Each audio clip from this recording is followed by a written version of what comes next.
आदरणीय अध्यक्ष महोदय,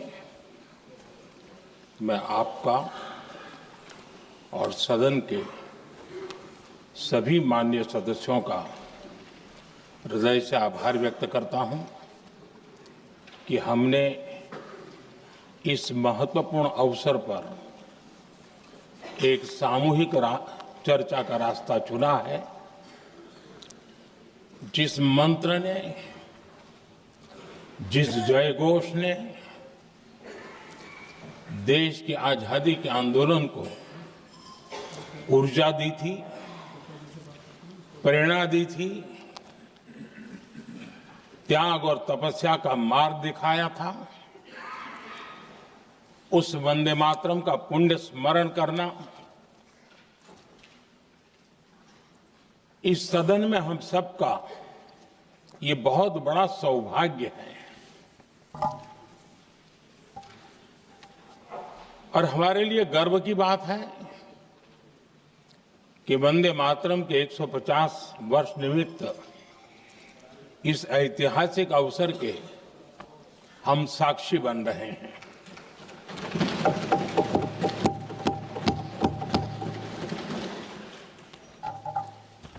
एक ऐसा कालखंड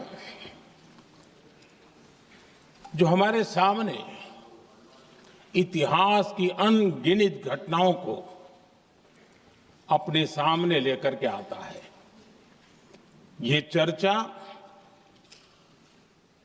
सदन की प्रतिबद्धता को तो प्रकट करेगी, लेकिन आने वाली पीढ़ियों के लिए भी, दर पीढ़ी के लिए भी ये शिक्षा का कारण बन सकती है, अगर हम सब मिलकर के इसका सदुपयोग करें तो।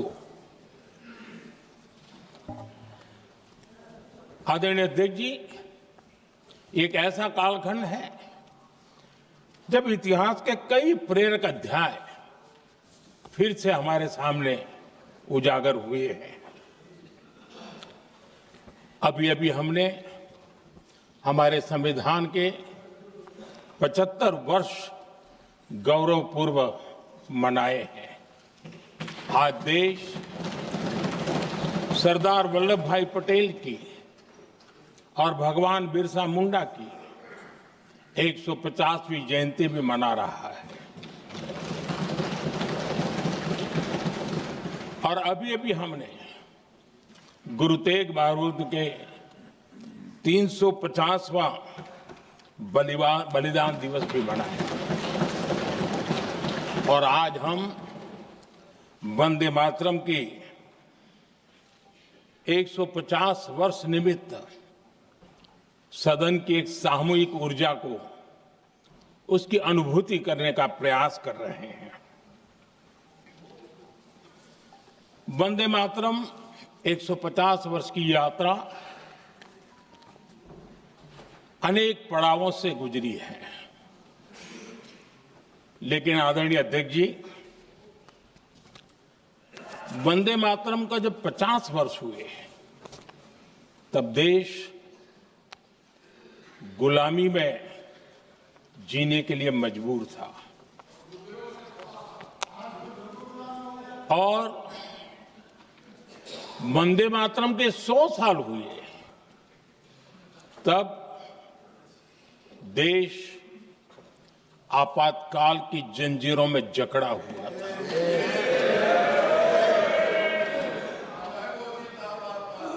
जब वंदे मातरम 100 साल के अत्यंत उत्तम पर्व था, तब भारत के संविधान का गला घोंट दिया गया था। जब वंदे मातरम 100 साल का हुआ, तब देशभक्ति के लिए जीने मरने वाले लोगों को जेल के सलाखों के पीछे बंद कर दिया गया था। जिस वंदे मातरम के गीत ने देश को आजादी की ऊर्जा दी थी, उसके जब 100 साल हुए तो दुर्भाग्य से एक काला कालखंड हमारे इतिहास में उजागर हो गया। हम लोकतंत्र के गिरोह में थे,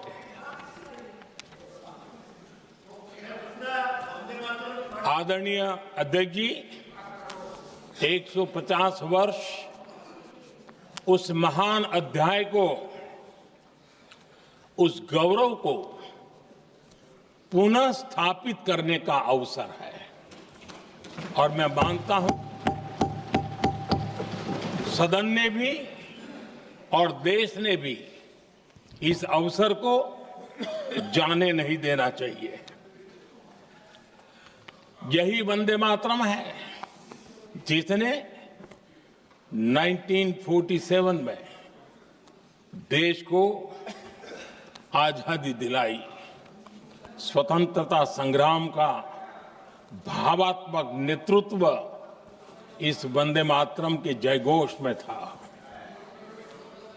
आदरणीय अध्यक्ष जी,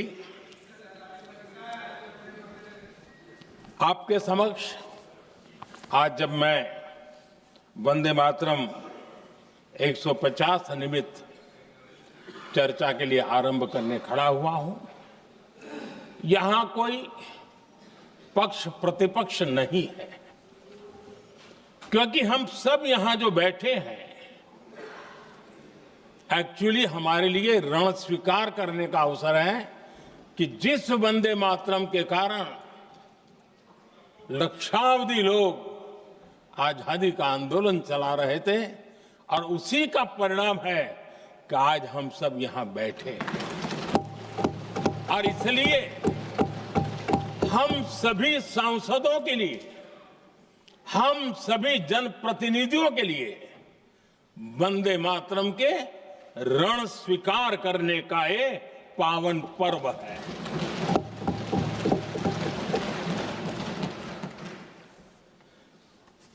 और इससे हम प्रेरणा लेकर के वंदे मातरम की जिस भावना ने देश की आजादी का जंग लड़ा, उत्तर दक्षिण पूर्व पश्चिम पूरा देश एक स्वर से वंदे मातरम बोल के आगे बढ़ा। फिर से एक बार अवसर है कि आओ हम सब मिल के चले, देश को साथ लेके चले। आजादी के दीवानों ने जो सपने देखे थे उन सपनों को पूरा करने के लिए वंदे मातरम 150 हम सबकी प्रेरणा बने, हम सबकी ऊर्जा बने और देश आत्मनिर्भर बने।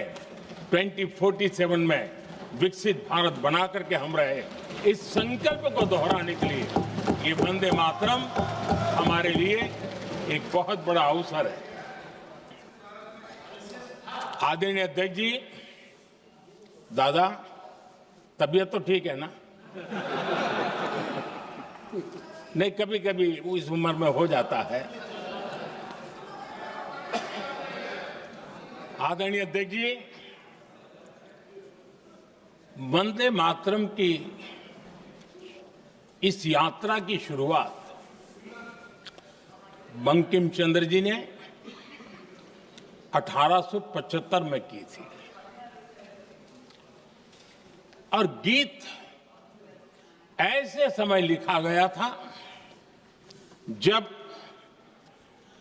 1857 के स्वातंत्र संग्राम के बाद अंग्रेज सल्तनत बौखलाई हुई थी, भारत पर भांति भांति के दबाव डाल रही थी, भांति भांति के जुल्म कर रही थी और भारत के लोगों को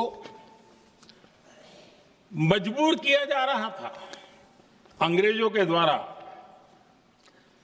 और उस समय उनका जो राष्ट्रीय गीत था, गॉड सेव द क्वीन, इसको भारत में घर घर पहुंचाने का एक षड्यंत्र चल रहा था।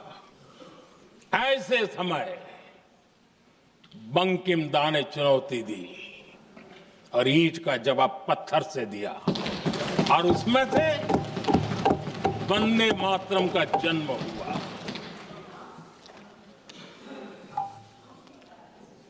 इसके कुछ वर्ष बाद 1882 में जब उन्होंने आनंद मठ लिखा तो इस गीत का उसमें समावेश किया गया। आदरणीय अध्यक्ष जी, वंदे मातरम ने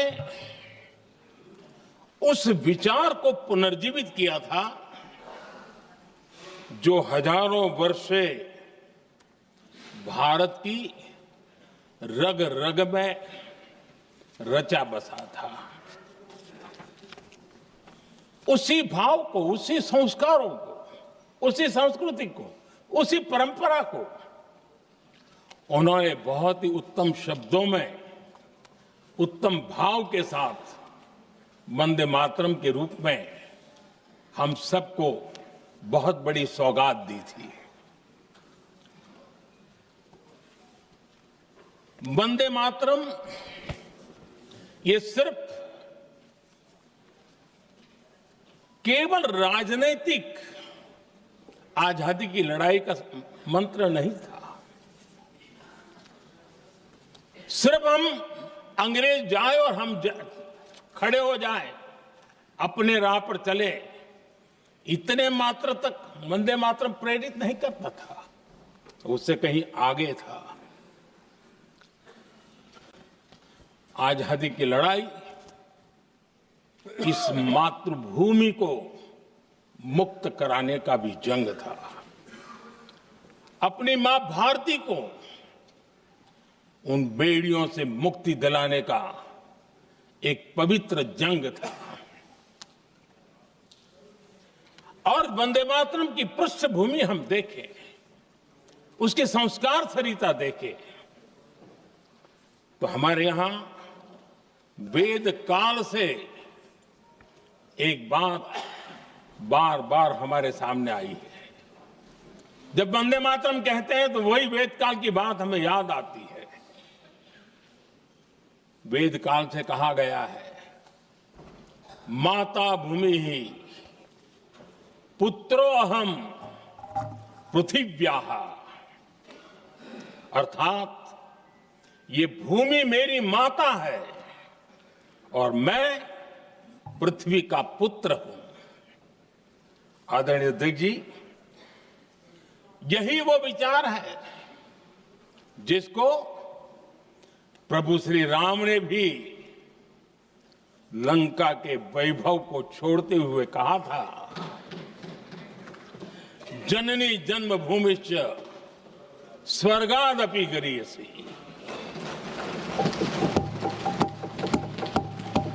वंदे मातरम यही महान सांस्कृतिक परंपरा का एक आधुनिक अवतार है। आदरणीय अध्यक्ष जी, बंकिम दा ने जब वंदे मातरम की रचना की तो स्वाभाविक ही वो स्वतंत्रता आंदोलन का स्वर बन गया। पूरब से पश्चिम, उत्तर से दक्षिण, वंदे मातरम हर भारतीय का संकल्प बन गया।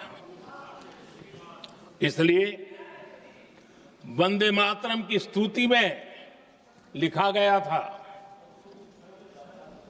मातृभूमि स्वतंत्रता की वेदिका पर मदोमय, मातृभूमि स्वतंत्रता की वेदिका पर मोदमय, स्वार्थ का बलिदान है यह शब्द है वंदे मातरम। है सजीवन मंत्र भी यह विश्व विजयी मंत्र भी, शक्ति का आह्वान है यह शब्द वंदे मातरम। उष्ण शोणित से लिखो, वक्षस्थली को चीरकर, वीर का अभिमान है यह शब्द वंदे मातरम। आदरणीय अध्यक्ष जी, कुछ दिन पूर्व जब वंदे मातरम 150 का आरंभ हो रहा था तो मैंने उस आयोजन में कहा था, वंदे मातरम हजारों वर्ष की सांस्कृतिक ऊर्जा भी थी, उसमें आजादी का जज्बा भी था और आजाद भारत का विजन भी था। अंग्रेजों के उस दौर में एक फैशन हो गई थी भारत को कमजोर, निकम्मा, आलसी, कर्महीन, इस प्रकार भारत को जितना नीचा दिखा सके ऐसी एक फैशन बन गई थी। और उसमें हमारे यहां भी जिन्होंने तैयार किए थे वो लोग भी वही भाषा बोलते थे। तब बंकिम दा ने उस हीन भावना को भी झकझोरने के लिए और सामर्थ्य का परिचय कराने के लिए वंदे मातरम के भारत के सामर्थ्यशाली स्वरूप को प्रकट करते हुए आपने लिखा था, तम ही दुर्गा दश प्रहरण धारिणी, कमला कमल दल विहारिणी, वाणी विद्या दायिनी, नमामि त्वाम नमामि कमलाम, अमलाम अतुलाम, सुजलाम सुफलाम, मातरम वंदे मातरम। अर्थात भारत माता ज्ञान और समृद्धि की देवी भी है और दुश्मनों के सामने अस्त्र शस्त्र धारण करने वाली चंडी भी है। अध्यक्ष जी, ये शब्द, ये भाव, ये प्रेरणा गुलामी की हताशा में हम भारतीयों को हौसला देने वाले थे। इन वाक्यों ने तब करोड़ों देशवासियों को यह एहसास कराया कि लड़ाई किसी जमीन के टुकड़े के लिए नहीं है। ये लड़ाई सिर्फ सत्ता के सिंहासन को कब्जा करने के लिए नहीं है। ये गुलामी की बेड़ियों को मुक्त कर हजारों साल की महान जो परंपराएं थी, महान संस्कृति, जो गौरवपूर्ण इतिहास था, उसको फिर से पुनर्जन्म कराने का संकल्प इसमें था।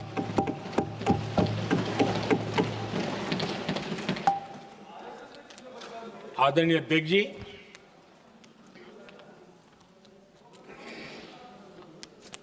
वंदे मातरम, इसका जो जन जन से जुड़ाव था, ये हमारे स्वतंत्र संग्राम की एक लंबी गाथा अभिव्यक्त होती है। आदरणीय अध्यक्ष जी, जब भी जैसे किसी नदी की चर्चा होती है, चाहे सिंधु हो, सरस्वती हो, कावेरी हो, गोदावरी हो, गंगा हो, यमुना हो, उस नदी के साथ एक सांस्कृतिक धारा प्रवाह, एक विकास यात्रा का धारा प्रवाह, एक जन जीवन की यात्रा का प्रवाह उसके साथ जुड़ जाता है। लेकिन क्या कभी किसी ने सोचा है कि आजादी जंग के हर पड़ाव, वो पूरी यात्रा वंदे मातरम की भावनाओं से गुजरता था, उसके तट पर पल्लवित होता था। ऐसा भाव काव्य शायद दुनिया में कहीं उपलब्ध नहीं होगा। आदरणीय अध्यक्ष जी,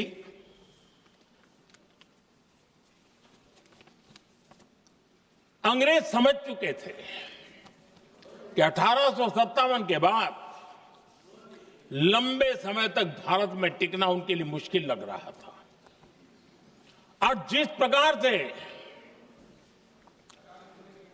वो अपने सपने लेकर के आए थे, तब उनको लगा कि जब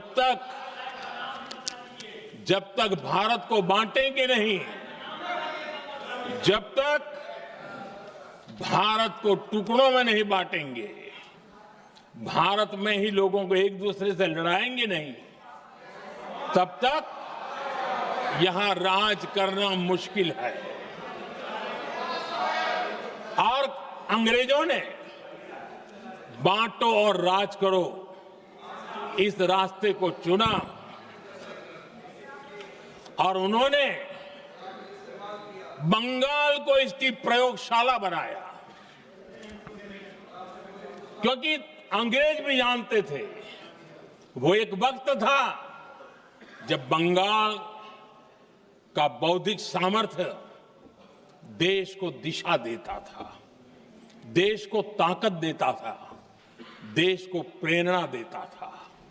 और इसलिए अंग्रेज भी चाहते थे कि बंगाल का ये जो सामर्थ्य है वो पूरे देश की शक्ति का एक प्रकार से केंद्र बिंदु है।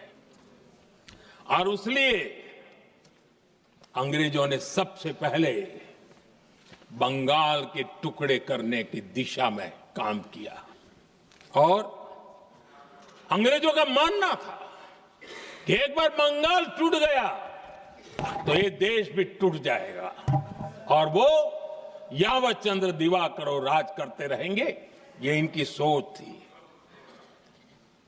1905 में अंग्रेजों ने बंगाल का विभाजन किया, लेकिन जब अंग्रेजों ने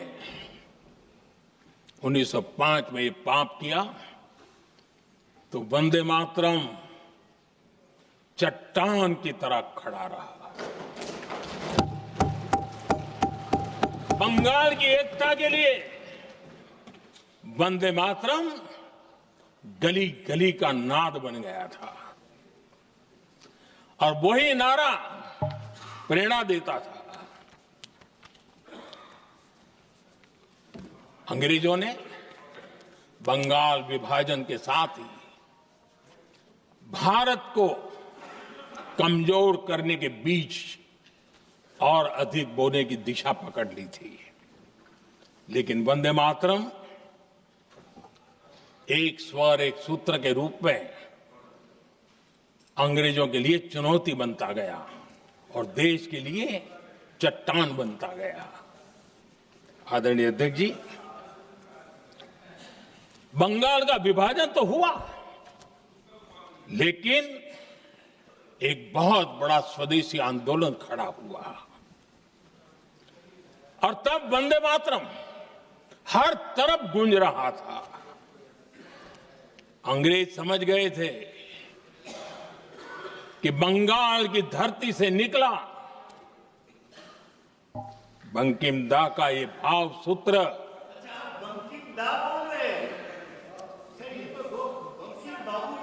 बंकिम बाबू बोले। अच्छा, thank you thank you thank you thank you thank you, आपकी भावनाओं के लिए मैं आदर करता हूं। बंकिम बाबू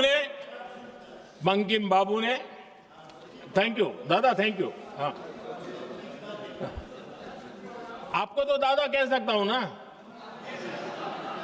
वरना उसमें भी आपको इतराज हो जाएगा। बंकिम बाबू ने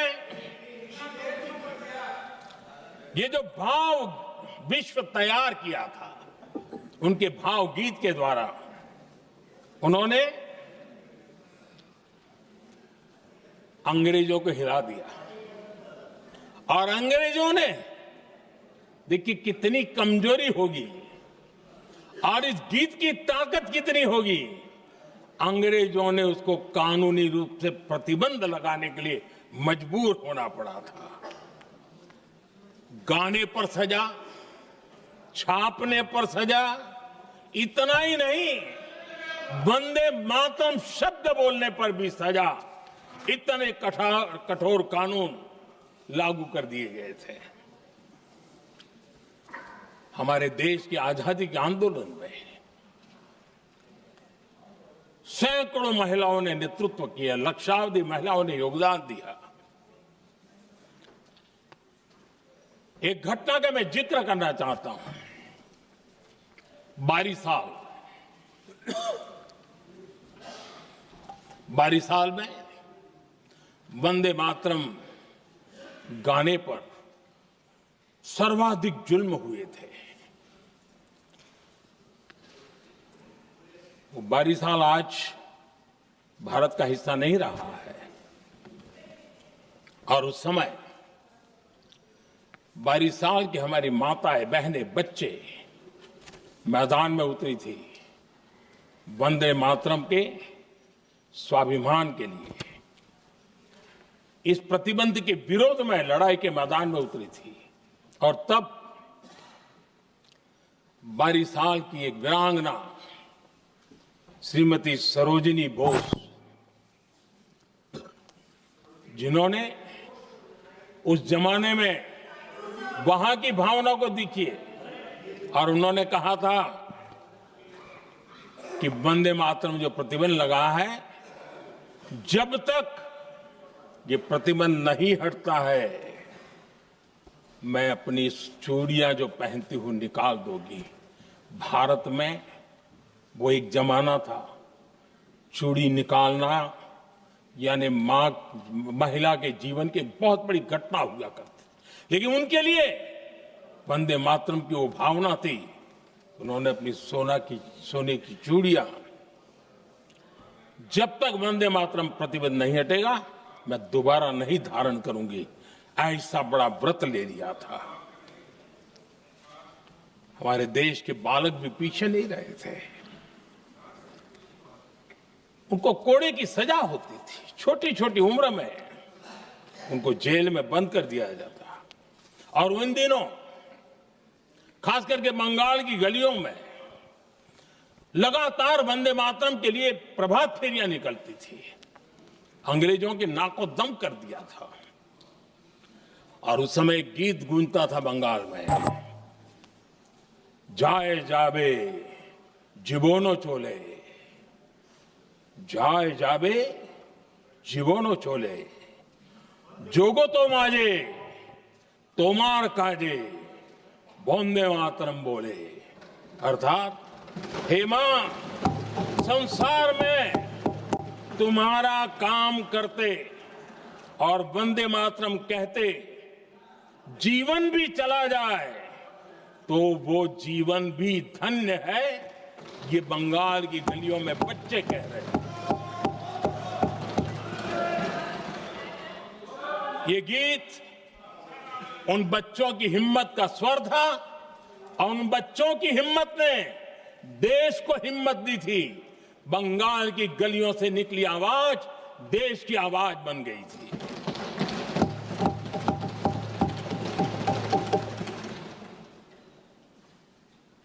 उन्नीस 1905 में फरीदपुर के गांव में बहुत छोटी छोटी उम्र के बच्चे जब वंदे मातरम के नारे लगा रहे थे, अंग्रेजों ने बेरहमी से उन पर कोड़े मारे थे। यानी एक प्रकार से जीवन और मृत्यु के बीच लड़ाई लड़ने के लिए मजबूर कर दिया था। इतना अत्याचार हुआ था। 1906 में नागपुर में नील सिटी हाई स्कूल के उन बच्चों पर भी अंग्रेजों ने ऐसे ही जुल्म किए थे। गुनाह यही था कि वो एक स्वर से वंदे मातरम बोल करके खड़े हो गए थे। उन्हें वंदे मातरम के लिए मंत्र का महात्म्य अपनी ताकत से सिद्ध करने का प्रयास किया था। हमारे जांबाज सपूत बिना किसी डर के फांसी के तख्त पर चढ़ते थे और आखिरी सांस तक वंदे मातरम, वंदे मातरम, वंदे मातरम, यही उनका भाव घोष रहता था। खुदीराम बोस, मदनलाल ढींगरा, राम प्रसाद बिस्मल, अशफाक उल्लाह खान, रोशन सिंह, राजेंद्र नाथ लाहिड़ी, रामकृष्ण विश्वास, अनगिनत जिन्होंने वंदे मातरम कहते कहते फांसी के फंदे को अपने गले पर लगाया था। लेकिन देखिए, ये अलग अलग जेलों में होता था, अलग अलग इलाकों में होता था। प्रक्रिया करने वाले चेहरे अलग थे, लोग अलग थे, जिन पर जुल्म हो रहा था उनकी भाषा भी अलग थी, लेकिन एक भारत श्रेष्ठ भारत, इन सब का मंत्र एक ही था, वंदे मातरम।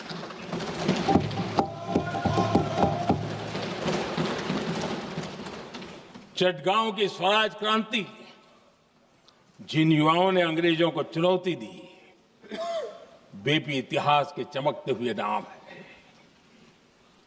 हरगोपाल बाग, पुलिन विकास घोष, त्रिपुर सेन, इन सब ने देश के लिए अपना बलिदान दिया।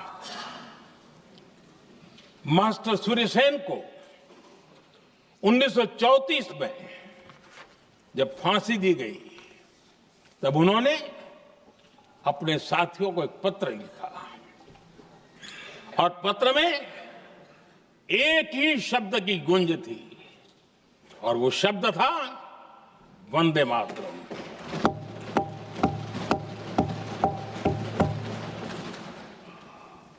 आदरणीय अध्यक्ष जी, हम देशवासियों को गर्व होना चाहिए।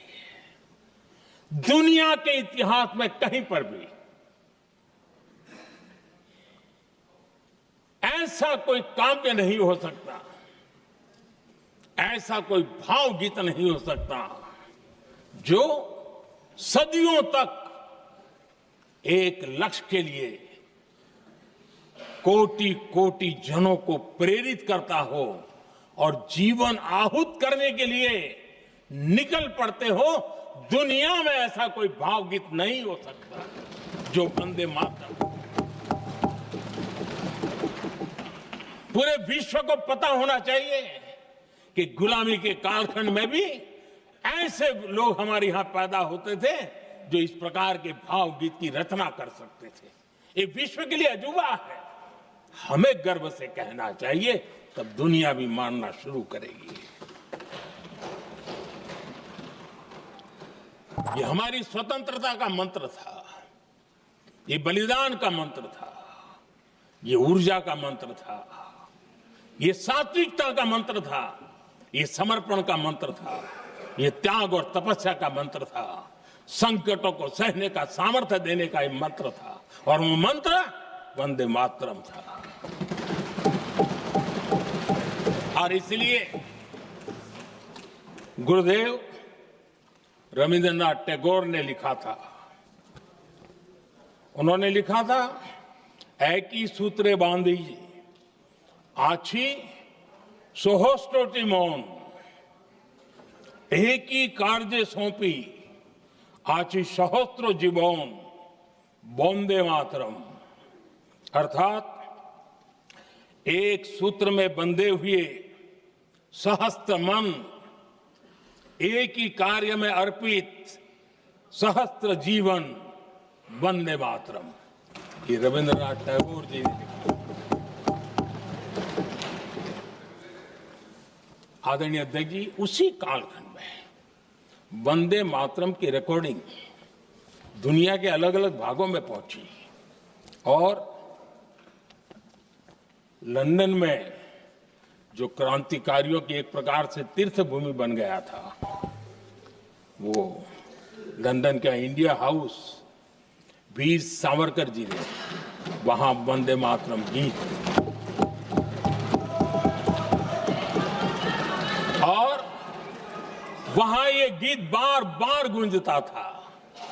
देश के लिए जीने मरने वालों के लिए वो एक बहुत बड़ा प्रेरणा का अवसर रहता था। उसी समय बिपिन चंद्र पाल और महर्षि अरविंद घोष, उन्होंने अखबार निकाले, उस अखबार का नाम भी उन्होंने वंदे मातरम रखा। यानी डगर डगर पर अंग्रेजों की नींद हराम करने के लिए वंदे मातरम काफी हो जाता था, और इसलिए उन्होंने इस नाम रखा। अंग्रेजों ने अखबारों पर रोक लगा दी, तो मैडम भिकाजी कामा ने पेरिस में एक अखबार निकाला और उसका नाम उन्होंने वंदे मातरम रखा। आदरणीय अध्यक्ष जी, वंदे मातरम ने भारत को स्वावलंबन का रास्ता भी दिखाया। उस समय माचिस की डिबिया, मैच बॉक्स, वहां से लेकर के बड़े बड़े शिप, उस पर भी वंदे मातरम लिखने की परंपरा बन गई। और बाहरी कंपनियों को चुनौती देने का एक माध्यम बन गया, स्वदेशी का एक मंत्र बन गया। आजादी का मंत्र स्वदेशी के मंत्र की तरफ विस्तार होता गया। आदरणीय अध्यक्ष जी, मैं एक और घटना का जिक्र भी करना चाहता हूं। 1907 में जब वीओ चिदम्बरम पिल्लाई उन्होंने स्वदेशी कंपनी का जहाज बना, तो उस पर भी लिखा था वंदे मातरम।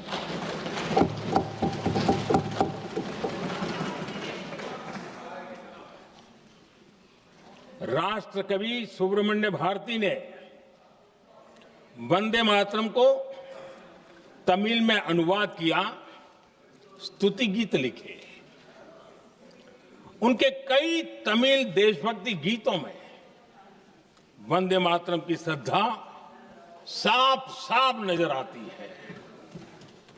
शायद सभी लोगों को, हो सकता है तमिलनाडु के लोगों को पता हो, लेकिन सभी लोगों को यह बात का पता न हो कि भारत का ध्वज गीत वी सुब्रमण्यम भारती ने ही लिखा था।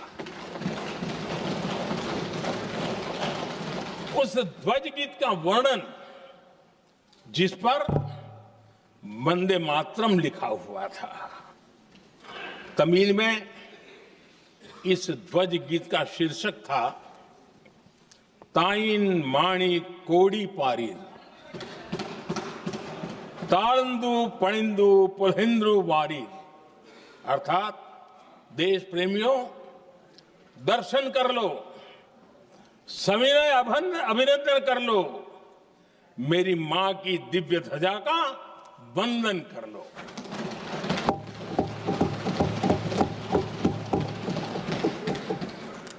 आदरणीय अध्यक्ष महोदय, मैं आज इस सदन में वंदे मातरम पर महात्मा गांधी की भावनाएं क्या थी, वो भी रखना चाहता हूं। दक्षिण अफ्रीका से प्रकाशित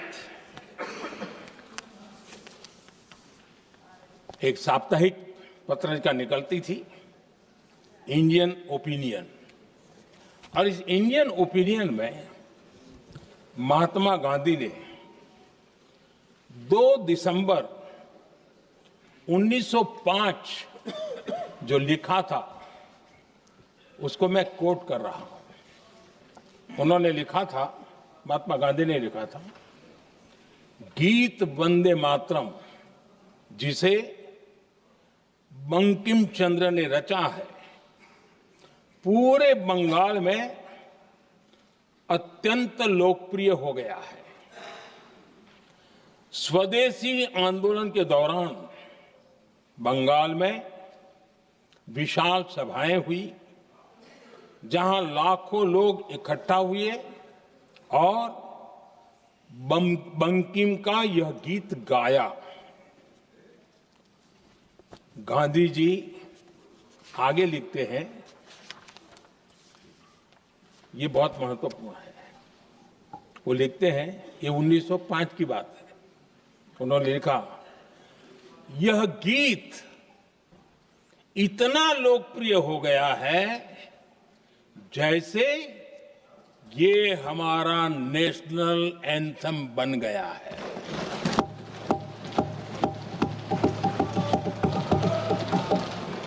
इसकी भावनाएं महान है और यह अन्य राष्ट्रों के गीतों से अधिक मधुर है।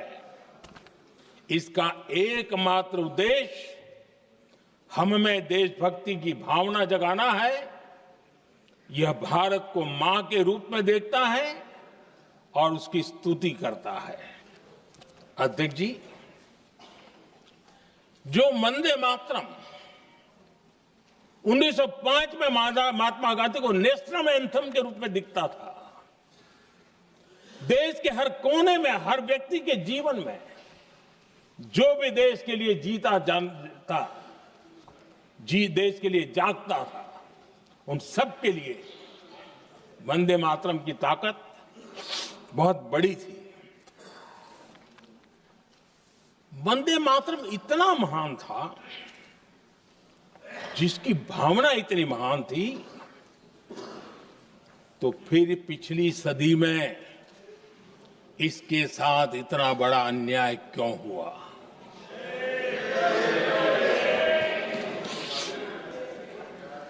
वंदे मातरम के साथ विश्वासघात क्यों हुआ?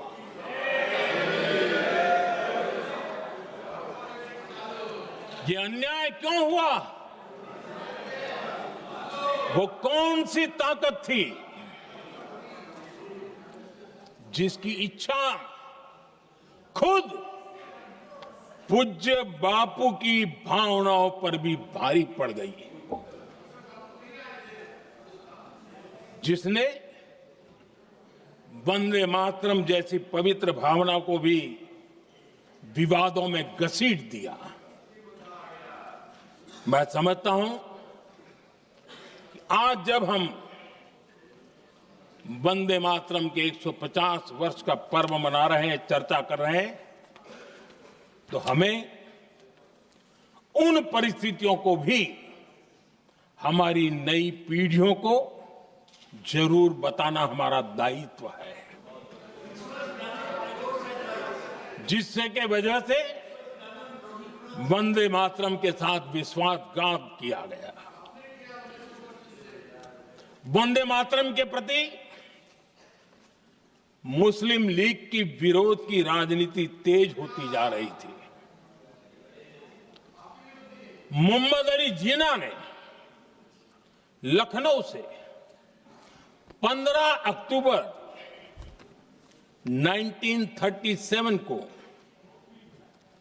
वंदे मातरम के विरुद्ध का नारा बुलंद किया। फिर कांग्रेस के तत्कालीन अध्यक्ष जवाहरलाल नेहरू को अपना सिंहासन डोलता दिखा।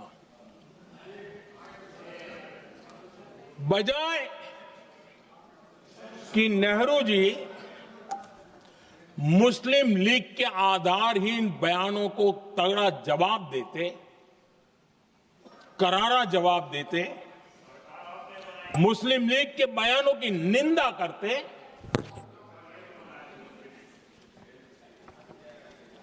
और वंदे मातरम के प्रति खुद की भी और कांग्रेस पार्टी की भी निष्ठा को प्रकट करते,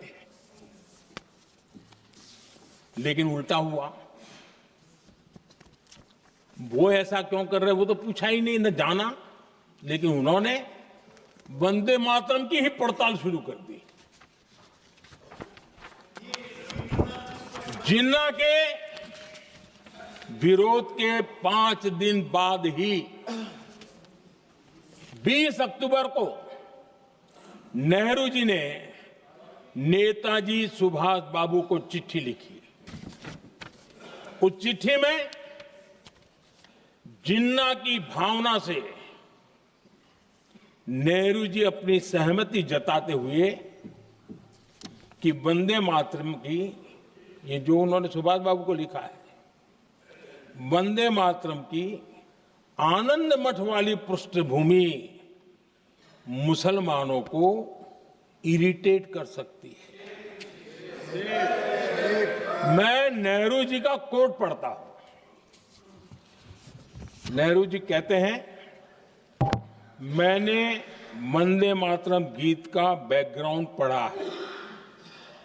नेहरू जी फिर लिखते हैं, मुझे लगता है कि ये जो बैकग्राउंड है, इससे मुस्लिम भड़केंगे। साथियों,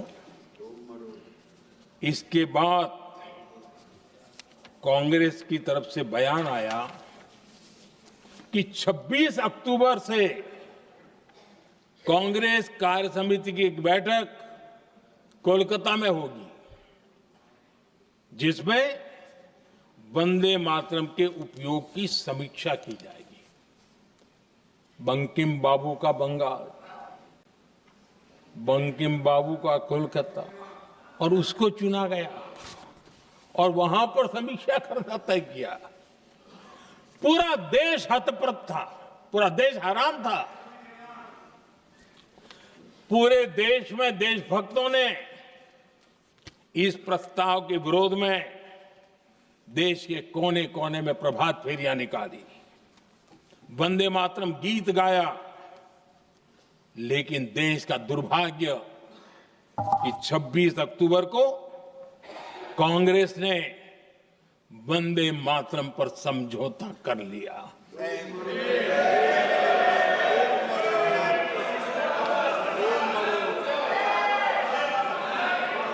वंदे मातरम के टुकड़े करने के फैसले में, वंदे मातरम के टुकड़े कर दिए। उस फैसले के पीछे नकाब ये पहना गया, चोला ये पहना गया कि ये तो सामाजिक सद्भाव का काम है। लेकिन इतिहास इस बात का गवाह है कि कांग्रेस ने मुस्लिम लीग के सामने घुटने टेक दिए और मुस्लिम लीग के दबाव में किया। और कांग्रेस का ये तुष्टीकरण की राजनीति को साधने का एक तरीका था। आदरणीय अध्यक्ष जी, तुष्टीकरण की राजनीति के दबाव में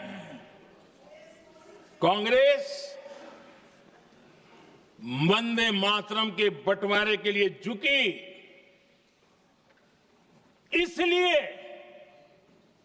कांग्रेस को एक दिन भारत के बंटवारे के लिए झुकना पड़ा।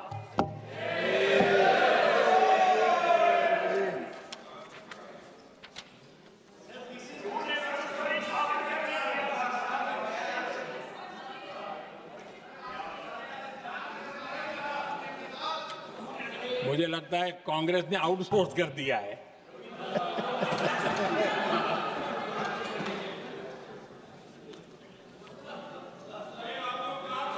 दुर्भाग्य से कांग्रेस की नीतियां वैसी की वैसी थी है, और इतना ही नहीं, आईएनसी चलते चलते एमएमसी हो गया है।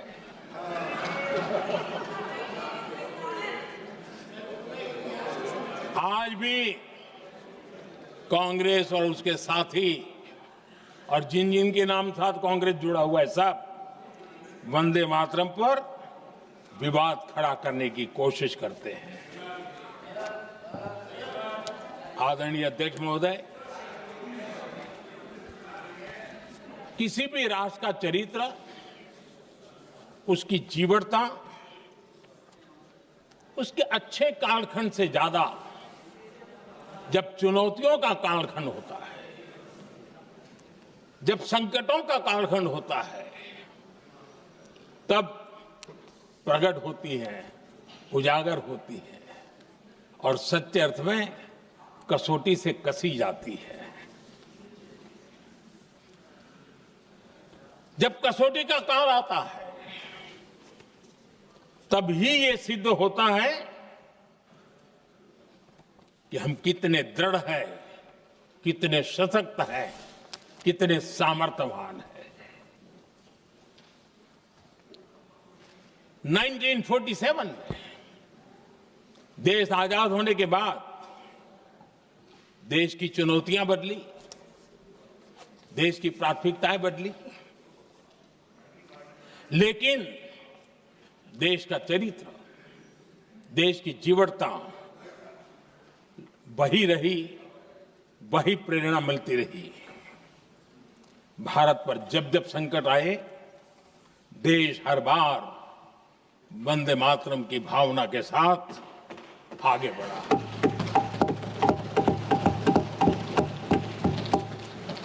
बीच का कालखंड कैसा गया जाने दो, लेकिन आज भी 15 अगस्त 26 जनवरी की जब बात आती है, हर घर तिरंगा की बात आती है, चारों तरफ वो भाव दिखता है, तिरंगे झंडे फहरते।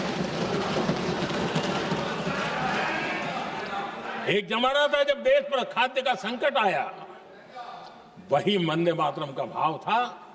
मेरे देश के किसानों ने अंदर के भंडार भर दिए और इसके पीछे भाव वही है, वंदे मातरम। जब देश की आजादी को कुचलने की कोशिश हुई, संविधान के पीठ पे छुरा भोंक दिया गया, आपातकाल थोप दिया गया, यही वंदे मातरम की ताकत थी कि देश खड़ा हुआ और परास्त करके रहा। देश पर जब भी युद्ध थोपे गए, देश को जब भी संघर्ष की नौबत आई, यही वंदे मातरम का भाव था। देश का जवान सीमाओं पर अड़ गया और मां भारती का झंडा फहराता रहा, विजय से प्राप्त कर।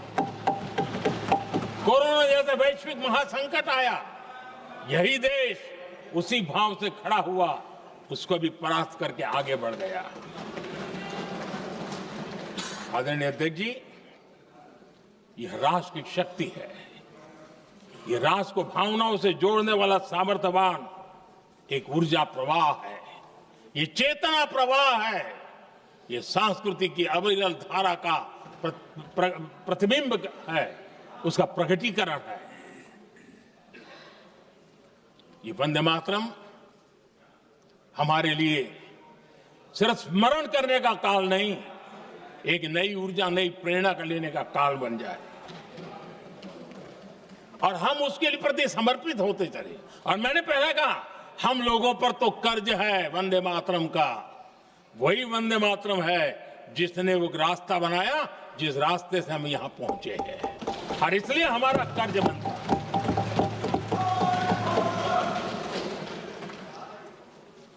भारत हर चुनौतियों को पार करने में सामर्थ है। वंदे मातरम के भाव की वो ताकत है। वंदे मातरम ये सिर्फ गीत या भावगीत नहीं, ये हमारे लिए प्रेरणा है। राष्ट्र के प्रति कर्तव्यों के लिए हमें झकझोरने वाला काम है और इसलिए हमें निरंतर इसको करते रहना होगा। हम आत्मनिर्भर भारत का सपना लेकर के चल रहे हैं, इसको पूरा कर रहा है। वंदे मातरम हमारी प्रेरणा है। हम स्वदेशी आंदोलन को ताकत देना चाहते हैं। समय बदला होगा, रूप बदले होंगे, लेकिन पूज्य गांधी ने जो भाव व्यक्त किया था, उस भाव की ताकत आज भी मौजूद है और वंदे मातरम हमें जोड़ता है।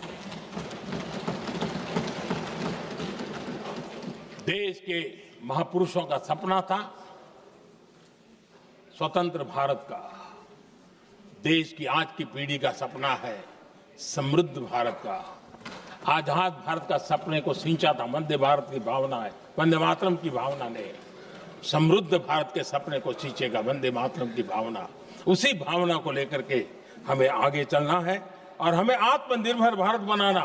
2047 में देश विकसित भारत बन के रहे। अगर आजादी के 50 साल पहले कोई आजाद भारत का सपना देख सकता था, तो 25 साल पहले हम भी तो समृद्ध भारत का सपना देख सकते हैं, विकसित भारत का सपना देख सकते हैं और इस सपने के लिए अपने आप को खपा भी सकते हैं। इसी मंत्र, इसी संकल्प के साथ वंदे मातरम हमें प्रेरणा देता रहे। वंदे मातरम का हम ऋण स्वीकार करें, वंदे मातरम की भावना को लेकर के चले, देशवासियों को साथ लेकर के चले, हम सब मिलकर के चले, इस सपने को पूरा करें। इसी एक भाव के साथ ये चर्चा का आज आरंभ हो रहा है। मुझे पूरा विश्वास है कि दोनों सदनों में देश के अंदर वो भाव भरने वाला कारण बनेगा, देश को प्रेरित करने वाला कारण बनेगा, देश की नई पीढ़ी को ऊर्जा देने का कारण बनेगा। इन्हीं शब्दों के साथ आपने मुझे अवसर दिया, मैं आपका बहुत बहुत आभार व्यक्त करता हूं। बहुत बहुत धन्यवाद।